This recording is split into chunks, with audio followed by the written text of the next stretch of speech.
Long ago in the land of Israel, there was a woman named Hannah. She was married to a kind man named Elkanah. Every year they traveled to a place called Shiloh to worship God and offer sacrifices. But Hannah was very sad because she had no children. She prayed to God and cried many times. She wanted to be a mother so badly. One day, while they were at the house of the Lord in Shiloh, Hannah went in alone to pray. Her heart was full of pain. She whispered her prayer quietly, but her lips moved. She said, "Lord, if you will look at my sorrow and remember me, if you give me a son, I will give him back to you for all his life. He will serve you always." As she prayed, the priest Eli saw her. He noticed her lips moving but heard no sound, so he thought she was drunk. He said to her, "How long will you stay drunk? Put away your wine." But Hannah answered, "No, sir, I am not drunk. I am a woman with a sad heart. I have been pouring out my soul to the Lord. I am not a bad woman. I am only speaking to God about my deep pain." Eli was surprised and touched by her words. He said, "Go in peace. May the God of Israel give you what you have asked of him." Hannah felt hope in her heart. She went away and was no longer sad. After some time, God answered her prayer. She gave birth to a baby boy and named him Samuel, which means God has heard. She was full of joy and thanked God with all her heart.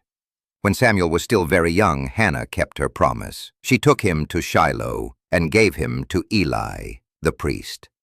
She said, "This is the boy I prayed for, and the Lord gave him to me. Now I give him to the Lord, to serve him all his life." And Samuel stayed there, learning and growing in the presence of God.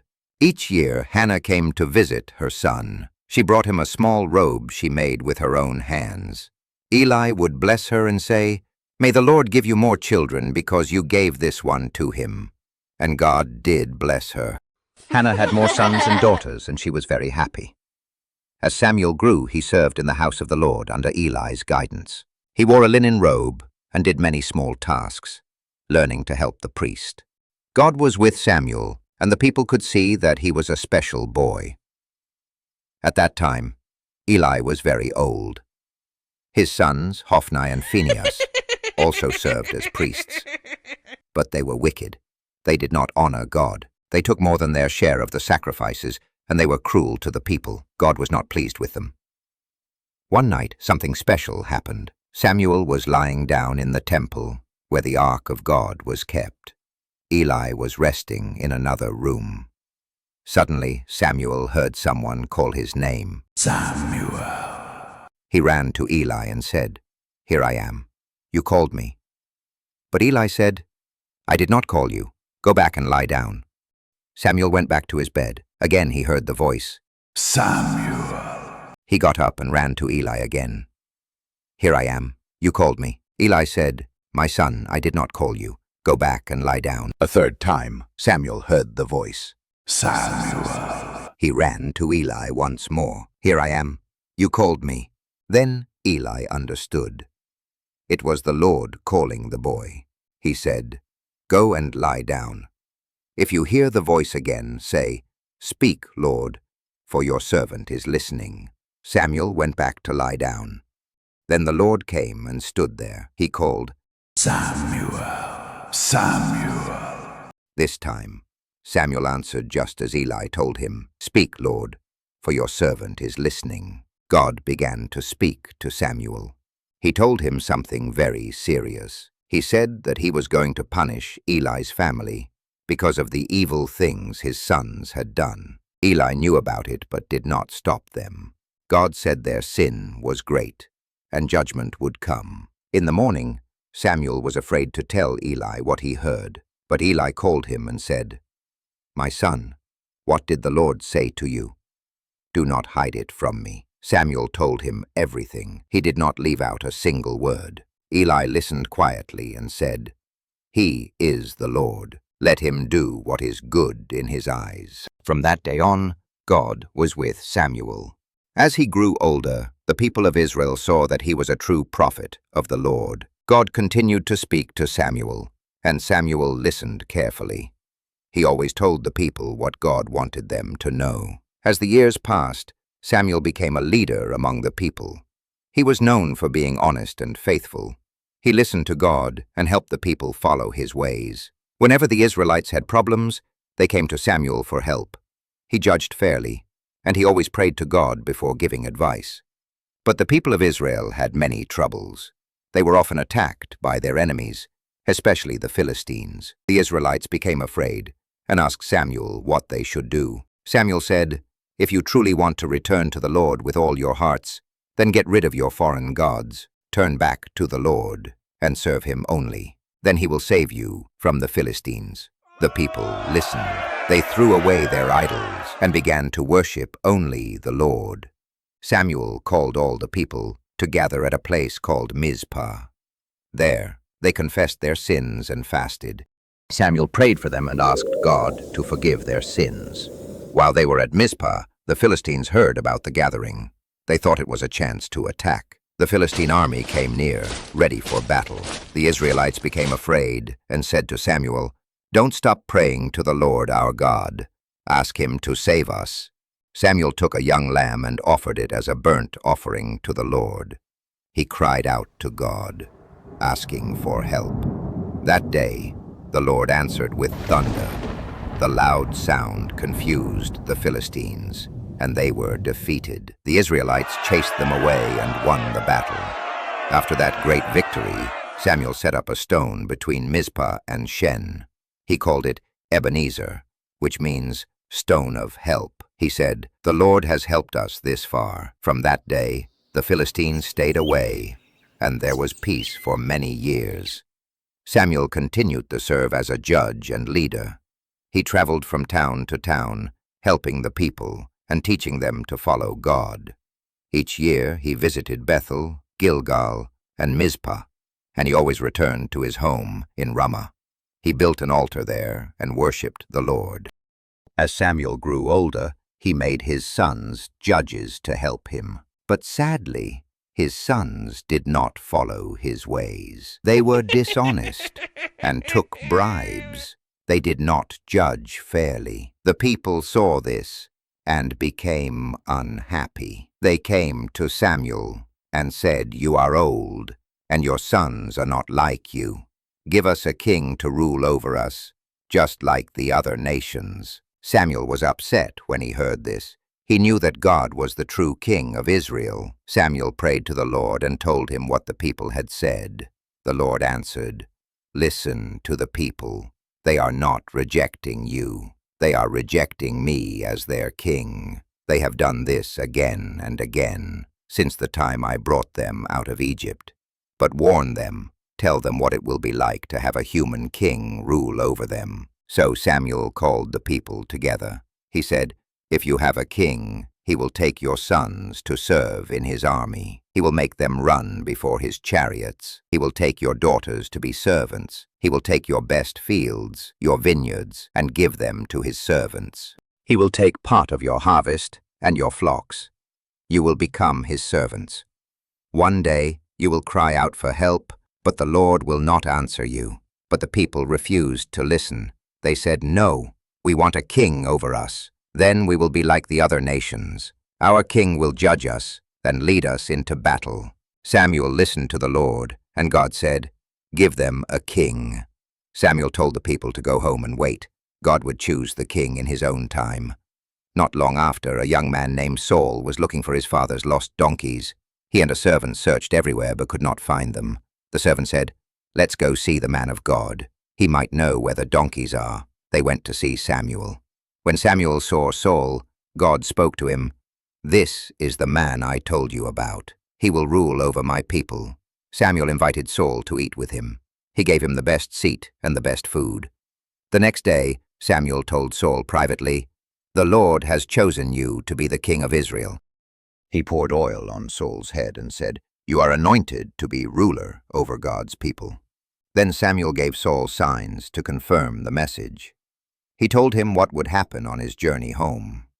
Everything Samuel said came true. When Saul returned home, God gave him a new heart, and he began to change. Later, Samuel gathered the people to choose the king publicly. The tribes were called one by one. Finally, Saul, from the tribe of Benjamin, was chosen. At first, he was hiding, but the people found him. He was tall and handsome, standing above everyone else. Samuel said, "Here is the man the Lord has chosen." And the people shouted, "Long live the king!" Samuel explained the rights and duties of the king and wrote them in a book. He sent everyone home, and Saul returned to his town. Some people did not accept him, but Saul said nothing. Soon, trouble came again. The Ammonites attacked a town in Israel. The people cried out for help. When Saul heard about it, the Spirit of God came upon him. He became strong and brave. He gathered an army and led the people to victory. After the battle, the people were happy.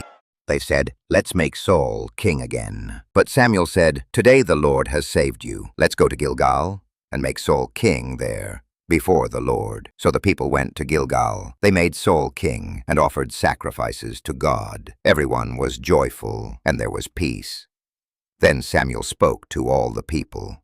He said, "I have done everything you asked. I gave you a king. I have walked before you since I was a boy. Now I am old. Tell me, have I done anything wrong? Have I taken anything from anyone? Have I cheated or hurt anyone?" The people said, "No, you have done nothing wrong. You have been fair and good." Samuel said, "The Lord is witness. You have seen how faithful God has been, but do not turn away from him. If you and your king follow the Lord, all will be well. But if you do evil, you will be destroyed." Then Samuel called upon the Lord, and God sent thunder and rain. Even though it was the dry season, the people became afraid and said, "Pray to the Lord for us." Samuel answered, "Do not be afraid. Yes, you did wrong by asking for a king, but now follow the Lord with all your heart. Do not turn aside. The Lord will not leave his people, because he has chosen you for himself. As for me, I will not stop praying for you. I will teach you what is good and right." Samuel continued to lead the people and guide the king, always listening to the Lord. He wanted Israel to follow God's ways. But over time, King Saul began to change. At first, he was humble, but soon he became proud and started doing things his own way, instead of following God's commands. One day, Saul was told to wait for Samuel before offering a sacrifice to God. They were preparing for battle, and the people were afraid. Samuel told Saul to wait 7 days. But when the 7th day came and Samuel was not there yet, Saul grew nervous. The soldiers were starting to leave, so Saul offered the sacrifice himself, even though he was not a priest. Just as he finished, Samuel arrived. He said, "What have you done?" Saul replied, "The people were leaving. You were late. I had to do something." Samuel looked at him with sadness. "You did not obey the Lord's command. If you had, your kingdom would have lasted forever. But now your kingdom will not last. The Lord has already chosen someone else, a man after his own heart." Later, Saul was sent by God to fight against the Amalekites. God gave a clear command: destroy everything, every person, every animal.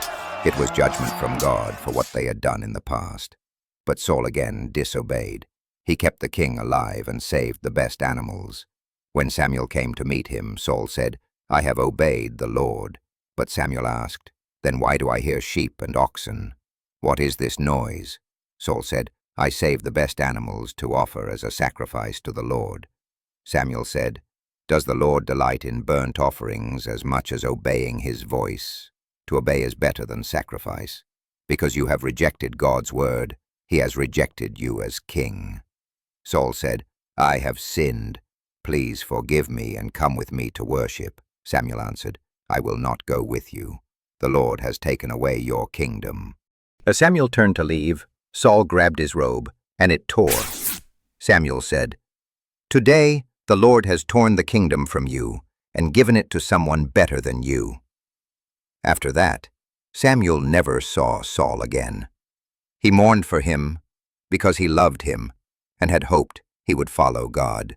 But the Lord said to Samuel, "How long will you mourn for Saul? I have rejected him as king. Fill your horn with oil and go to Bethlehem. There you will find a new king among the sons of Jesse." Samuel was afraid. He said, "If Saul hears about this, he will kill me." But God told him how to go in peace. He went to Bethlehem and met Jesse. One by one, Jesse's sons came before Samuel. The first son looked strong and tall. Samuel thought, "Surely this is the one." But God said, "Do not look at his appearance or height. I do not see as people see. People look at the outside, but I look at the heart." One by one, Jesse's sons passed before Samuel, but the Lord did not choose any of them. Samuel asked, "Are these all your sons?" Jesse said, "There is still the youngest. He is out taking care of the sheep." Samuel said, "Send for him. We will not sit down until he comes." So they brought in the young boy. His name was David. He had bright eyes and a good heart. The Lord said, "This is the one. Anoint him." Samuel took the oil and anointed David in front of his brothers. From that day, the Spirit of the Lord came upon David in power. Samuel returned home, knowing God had chosen a new king. Even though David was still just a boy, years passed, and Saul was still on the throne, but God was no longer with him. An evil spirit came upon Saul, and he became troubled. David, now growing into a strong young man, was brought into Saul's service to play music for him. The music helped calm Saul's heart. Saul did not know yet that David had been chosen to be the next king. Samuel grew older. He had served God all his life. The people respected him as a prophet and leader. He never asked for riches. He never used his position for himself. He only wanted to serve God and help the people follow the Lord. One day Samuel died. All of Israel gathered to mourn for him. They wept and honored him because he had been faithful from the beginning to the end. He had spoken the words of God. He had warned the people. He had anointed 2 kings, and through it all, he had never turned from the Lord. Samuel's life showed what it means to listen to God, even when it is hard. From the time he was a small boy in the temple, saying, "Speak, Lord, for your servant is listening," to the final years of his life, Samuel always chose to obey. Even when others made wrong choices, Samuel stayed faithful. Even when kings disobeyed and people turned away, Samuel stayed strong. He never sought power. He only wanted to follow the Lord. His story reminds us that one person who listens to God can make a big difference. His prayers, his faith, and his courage helped guide a whole nation. The people of Israel would remember Samuel for generations. His life became an example of true leadership. Leadership that comes not from strength or power, but from obedience, prayer, and love for God.